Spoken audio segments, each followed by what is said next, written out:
Este es el primer video que hago sobre una película. Aparentemente podrá parecer que vaya a ser más fácil para mí realizarlo por la corta duración, si la comparamos con muchos animes, pero en este caso específico hay demasiados temas a tratar, ya que nos adentraremos en el mundo de Ghost in the Shell, más específicamente la adaptación cinematográfica de 1995.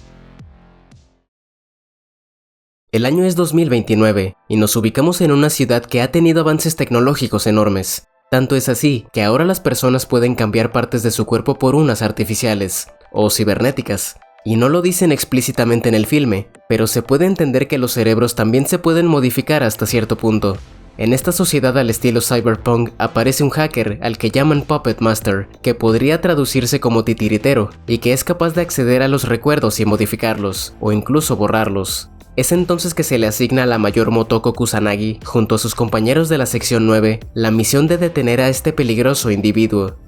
Así como lo conté, la trama puede parecer muy directa y sin nada más allá, pero la manera en que está ejecutada es tan magistral que llega a tener implicaciones filosóficas bastante pesadas, como lo que nos define como individuos humanos o seres vivos, qué significa realmente el que algo o alguien esté vivo, y alguna que otra paradoja y experimento mental. Incluso casi desde el inicio nos dan una probada de esto, con una escena en la que podemos observar la creación del cuerpo artificial de la protagonista, mientras escuchamos una música que suena con un estilo japonés tradicional. Es muy interesante el contraste que hay con los sonidos, porque mientras de fondo podemos escuchar esta pieza musical, de vez en cuando se queda en silencio para dar paso a sonidos más robóticos cada que hay un avance en la construcción del cuerpo. Esto se podría interpretar como la dualidad entre humano y máquina, ya que Kusanagi durante la película se va cuestionando si realmente es humana.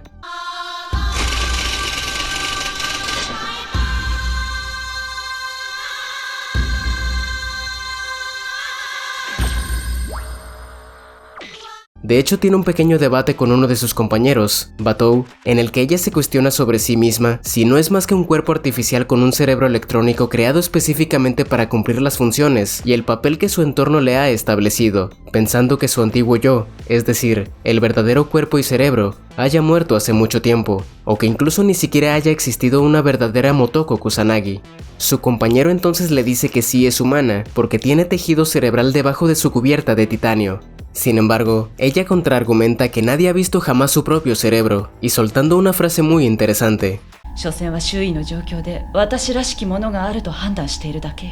Durante toda la película hacen una clara distinción entre dos conceptos, alma y espíritu, este último también llamado ghost. Al igual que muchos conceptos, estos tampoco los explican directamente, pero se podría interpretar como que el ghost es nuestra conciencia, personalidad y recuerdos, entre otras cosas, mientras que el alma vendría a ser lo que se entiende tradicionalmente sobre esta, es decir, algo intangible que nos da nuestra propia individualidad y que no puede crearse de manera artificial. Esto es muy importante, ya que podemos ver algunas de las repercusiones de las acciones del Puppet Master en algunas de sus víctimas. La más significativa es un hombre que conduce un camión de basura quien piensa que está accediendo al ghost de su esposa para poder ver sus recuerdos, debido a que su matrimonio va mal y está a punto de disolverse, cuestión que le preocupa, más que nada por su hija, a quien él adora. Sin embargo, se revela que estaba siendo controlado por el Puppet Master para sus propios fines, y que tenía recuerdos falsos implantados. En verdad nunca había tenido una familia.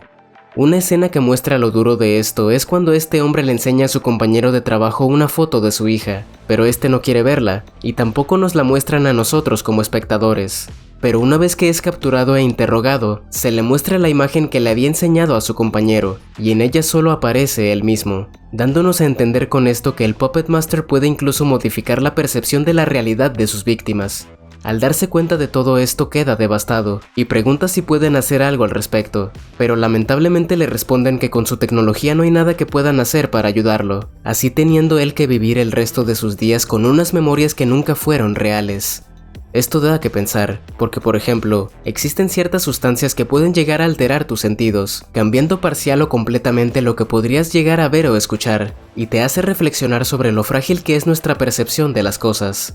La situación de este hombre, así como la de Motoko, me hace recordar al experimento mental del cerebro en una cubeta, el cual dice que si alguien llegara a extraer tu cerebro, lo dejará en una cubeta con líquido que lo mantuviera en buenas condiciones, y lo conectará a una supercomputadora que simulara impulsos eléctricos idénticos a los que experimentas en tu día a día. Esta persona podría hacerte creer que estás viviendo una vida que es falsa. Si no les queda tan claro, así directamente se podría entender con la película de Matrix, la cual, por cierto, las hermanas Wachowski se basaron en parte en Ghost in the Shell para crear su filme. En Matrix podemos ver que Neo, así como todos los seres humanos, están en un tipo de cápsulas y conectados a varios cables que les simulan una vida como la que podríamos estar viviendo tú o yo. Desde mi perspectiva, esto se aplica a Ghost in the Shell porque, por ejemplo, el recolector de basura estaba viviendo una vida que nunca existió, y en el caso de Motoko, siento que es más metafórico, ya que como mencioné, ella se cuestiona si en verdad no es más que un ser completamente artificial o un clon que simplemente se desenvuelve como su entorno le dicta.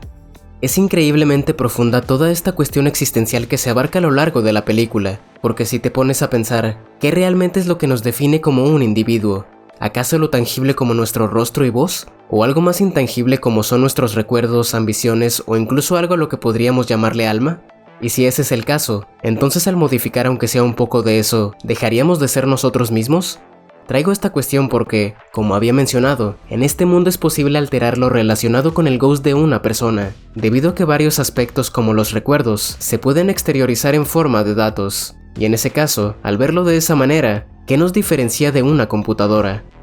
Un experimento mental que también se me viene a la mente al pensar en todo esto es el del barco de Teseo, o también llamado la paradoja de Teseo. Esta plantea el hecho de que si a algo se le reemplazan todas las piezas que la componen, entraría en juego la cuestión de si dicho objeto sigue siendo el mismo o no. Tiene ese nombre porque se hace alusión a un personaje homónimo de la mitología griega y a su barco al cual se le iban reemplazando las tablas que estuvieran estropeadas. Lo relaciono con Ghost in the Shell porque en una sociedad en la que los seres humanos podemos cambiar partes de nuestro cuerpo, y si lo siguiéramos haciendo cada vez más, ¿hasta qué punto seguiríamos siendo humanos? ¿Podríamos decir todavía que somos iguales a uno completamente orgánico?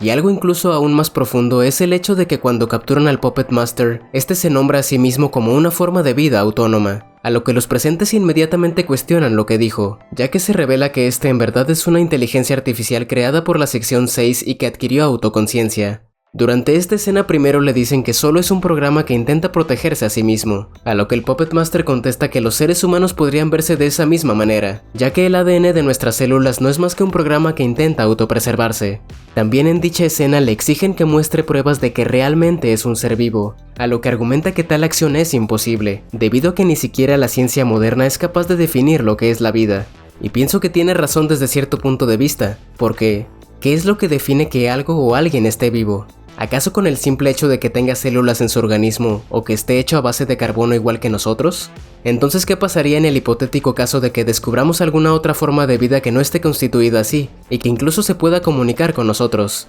¿Seguiríamos sin considerarlo un ser vivo? O por ejemplo, ¿podríamos decir que una inteligencia artificial como ChatGPT es un ser vivo porque puede comunicarse con nosotros, aprender de lo que le decimos y emular algo parecido a las emociones? Si la respuesta fuera negativa, ¿qué pasaría entonces si ahora en vez de ser algo intangible poseyera un cuerpo físico así como el Puppet Master y lograra comunicarse de una manera que fuera indistinguible de la de una persona promedio? ¿Ahora sí sería un ser vivo?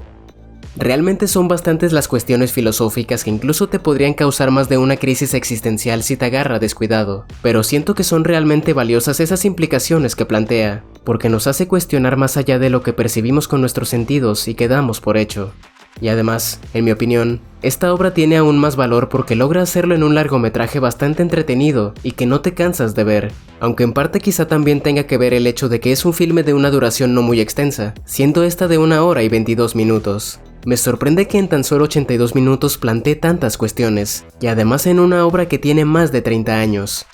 Hablando un poco del aspecto cinematográfico, hay unos planos que me parecen simplemente magníficos. Como por ejemplo, cuando tienen capturado el Puppet Master y de fondo se puede ver a este, mientras otros dos hombres hablan sobre la situación actual. O durante la escena inicial donde Motoko se arroja desde lo alto de un edificio y antes de hacerlo podemos apreciar una parte de la ciudad desde dicha altura, por no mencionar muchas escenas más que simplemente son cine, y las cuales he mostrado a lo largo de lo que he hablado sobre este aspecto. Ghost in the Shell es una película que cuando la vi por primera vez no pude captar todo lo que mencioné en este video, pero ya viéndola de nuevo muchos años después y poniendo atención a los detalles, mi opinión sobre esta es que es una joya cinematográfica de la animación japonesa.